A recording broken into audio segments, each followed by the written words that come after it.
सरकार ने राज्यों की पावर जनरेशन कंपनियों को आईबीसी रूट के जरिए उन थर्मल पावर प्रोजेक्ट्स का अधिग्रहण करने को कहा है जो मुश्किलों का सामना कर रहे हैं। इस कदम से पावर जनरेशन क्षमता बढ़ाने में मदद मिलेगी। ज्यादा जानकारी देने के लिए हमारे साथ जुड़ गए हैं हमारे सहयोगी प्रकाश प्रियदर्शी। प्रकाश, बताइए क्या खबर है आपके पास? देखिए, राज्यों की जो जनरेशन कंपनीज हैं वो जल्द ही पावर सेक्टर में जो स्टेस्ट थर्मल प्रोजेक्ट्स हैं उनको एक्वायर कर सकती हैं। इस प्रक्रिया की शुरुआत हो गई है। दरअसल ऊर्जा मंत्रालय ने सभी राज्यों को इस बात के निर्देश दिए हैं कि उनके पास जो भी उनकी जनरेशन कंपनीज हैं वो इस तरह के जो प्रोजेक्ट्स हैं आईबीसी रूट के ज़रिए उसको एक्वायर करें। इससे कई तरह के फ़ायदे होंगे पावर मिनिस्ट्री के हिसाब से। एक तो इन प्रोजेक्ट्स को समय पर पूरा किया जा सकेगा। दूसरा, राज्यों के पास इस वक्त जो पावर डिमांड में तेज़ी देखी जा रही है, इन प्रोजेक्ट्स को एक्वायर करने के बाद जो ओवरऑल कैपेसिटी है उसको बढ़ाने में मदद मिलेगी।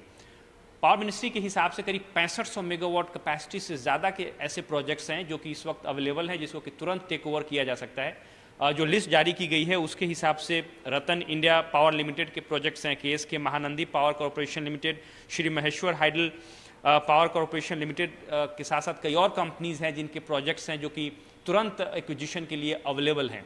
ये जो प्रोजेक्ट्स हैं वो डिफरेंट फेजेस में है। एनसीएलटी रेजोल्यूशन प्रोसेस जो है, और ख़ासकर फंडिंग की जो प्रॉब्लम है, कुछ प्रोजेक्ट्स के पास पीपीए नहीं है, कुछ के साथ फ्यूल सप्लाई एग्रीमेंट नहीं हुआ है, उसकी वजह से ये प्रोजेक्ट फंसे हुए हैं और एनसीएलटी के प्रोसेस में है।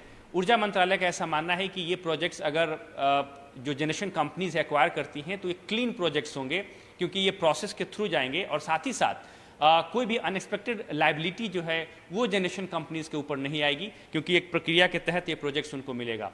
इसके अलावा ऊर्जा मंत्रालय ने सभी जो सेंट्रल पीएसयूज हैं like NTPC, NHPC, REC, PFC, उनको पहले ही इस बात के निर्देश दिए हैं कि वो एनसीएलटी या आईबीसी रूट के जरिए जो है जो स्टॉल्ड पावर प्रोजेक्ट्स है उसको एक्वायर करे। एक तरफ जहां इसे पावर सेक्टर में जो स्ट्रेस प्रोजेक्ट्स है उसको रिजॉल्व करने में मदद मिलेगी, साथ ही साथ कम समय में और रिजनेबल कॉस्ट पे जो ओवरऑल इंस्टॉल कैपेसिटी है उसको भी बढ़ाने में मदद मिलेगी। ठीक है, तो बिजली की बढ़ती मांग को पूरा करने के लिए सरकार की तरफ से ये जरूरी कदम। शुक्रिया प्रकाश इस अहम जानकारी